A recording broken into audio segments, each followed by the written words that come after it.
Hello, this is Dr. Becky Katz welcoming you to Intro to Sociology. We have two texts this semester. The Myth of Individualism, How Social Forces Shape Our Lives by Peter Calero. And then we have Terrible, Magnificent Sociology by Lisa Wade. Excellent, excellent book. So this is a short course. The last 8 weeks, pretty much of the semester, virtually 7. So you have to read fast, clearly, lucidly, same word. And you need to memorize concepts, okay? So, for example, institutions, that's a very important idea, concept that you have to remember. The idea of social structures. What is a social structure? The social structure of our society includes a democratic republic.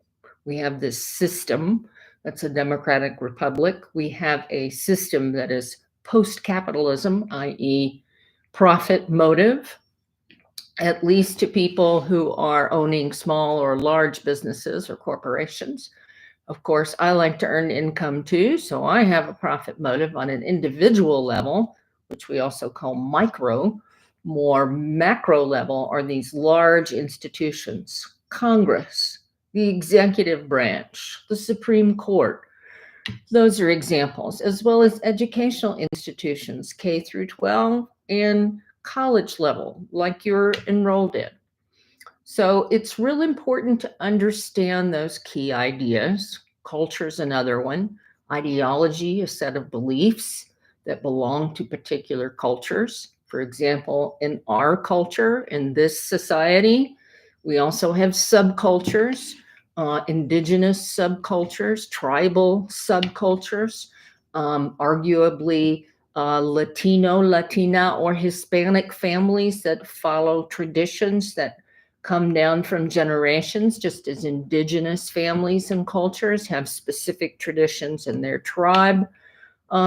Jewish families, Christian families. Ideology, a set of beliefs that groups of people adhere to. And that's what's real important about sociology.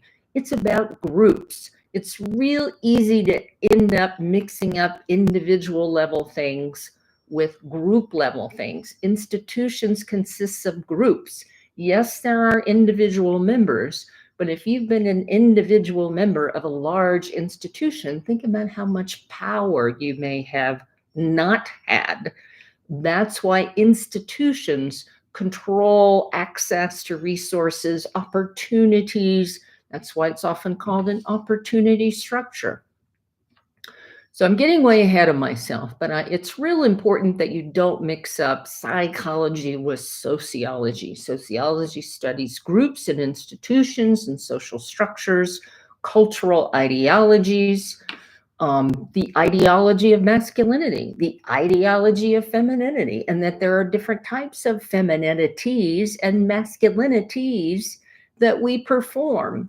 And some people today perform non-binary ideologies and performances. So it's real important to excuse me,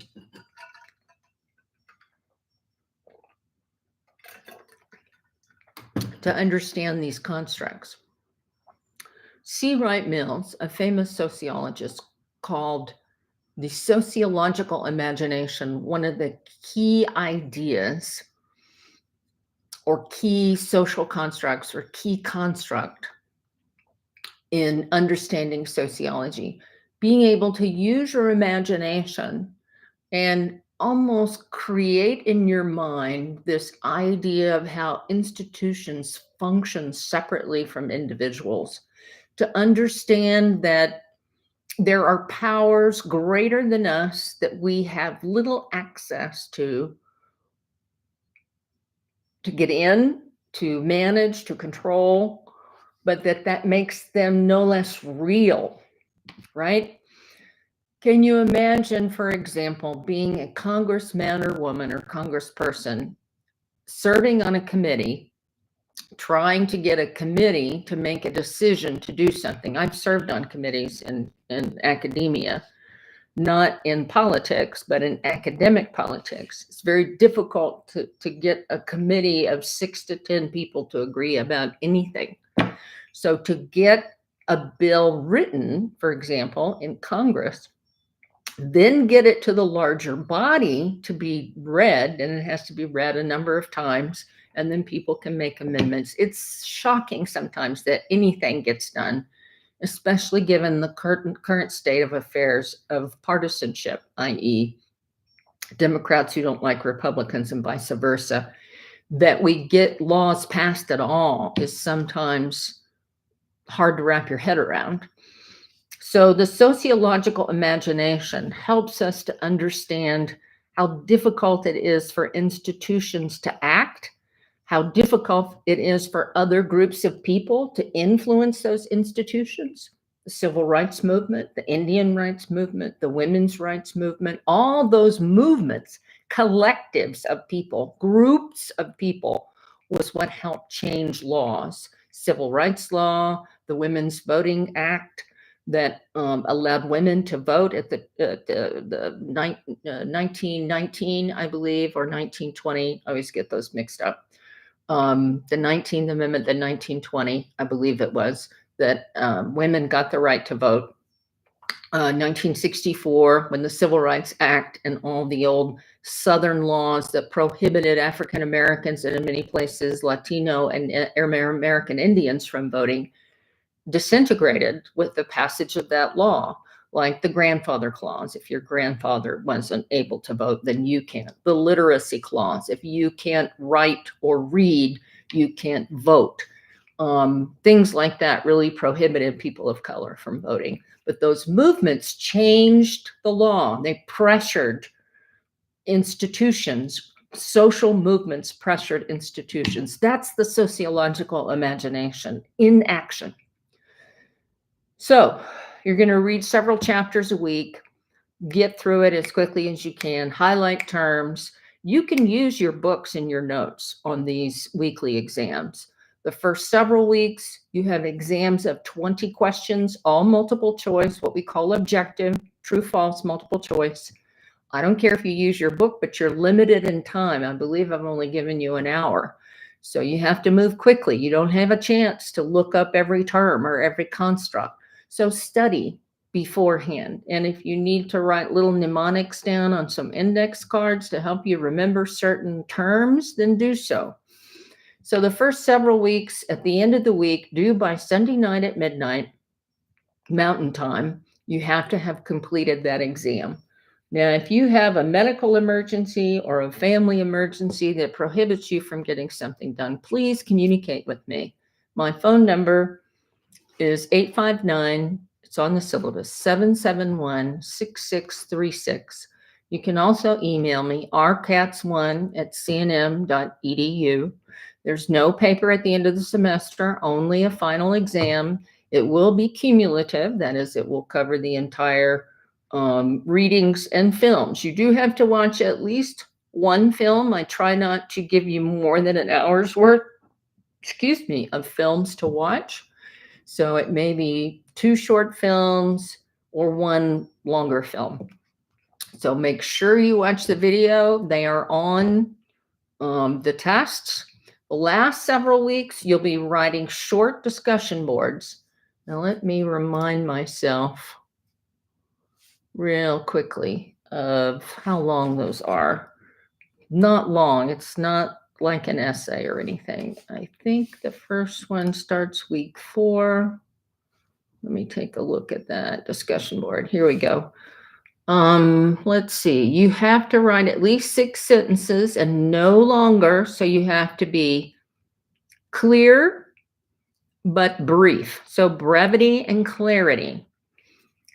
If you do not read or watch the film, if you don't do the readings and you don't watch the film, I can tell. You will not get good grades if you do not read the material and you try and do what some people call a tap dance or BS your way through the answer. I will be able to tell.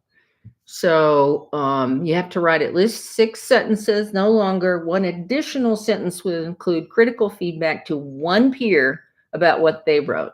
You are not allowed to say, good job, I really enjoyed what you did, excellent work. It has to be what we call substantive. Substantive means important critical feedback. Critical doesn't mean you did a crappy job. It means when you described sociological imagination, you left out a key idea about groups and about institutions and power, something like that. Let's see, what else? Let's see. No. Again, you have to answer the question not just based on what you think, but based on what you think based on the reading. So I want you to think critically, but I want you to base your thinking on what you read and saw in the videos or films. So by doing so, the way that you do that is, again, these key terms and constructs. And I can tell by reading what you wrote that you understood what you read and what you saw and heard. Do not use quotes. I don't like quotes. Do not quote. Use your own language. Do not quote anything. Do not look things up online. It has to come from the readings and the videos. Okay. So let's see. Week 1, for example.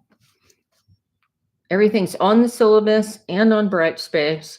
If you can't see something, just say, hey, I can't see it. Shoot me an email or a text and I'll check and make sure. Sometimes I forget to click this one little thing, and that means you can't see it. The first week, you're reading chapter 1 of both texts and 2 videos. One's 3.5 minutes long, 3 videos. One's 10 minutes long and one's 13 minutes long. I'm sorry, you're reading 2 chapters in both books. So the introductory chapter and chapter 1 in both books. Okay, if you have a question, shoot me a question and I'll try to answer it. Let's see. So that's a quiz. Week 2 is a quiz. Week 3 is a quiz. Week 4 is the first discussion board. Week 5 is a funky week because it's also, I think Thanksgiving break comes there. But you'll have through the weekend too. If I were you, I'd get that stuff done early. You should be able to see everything starting tomorrow.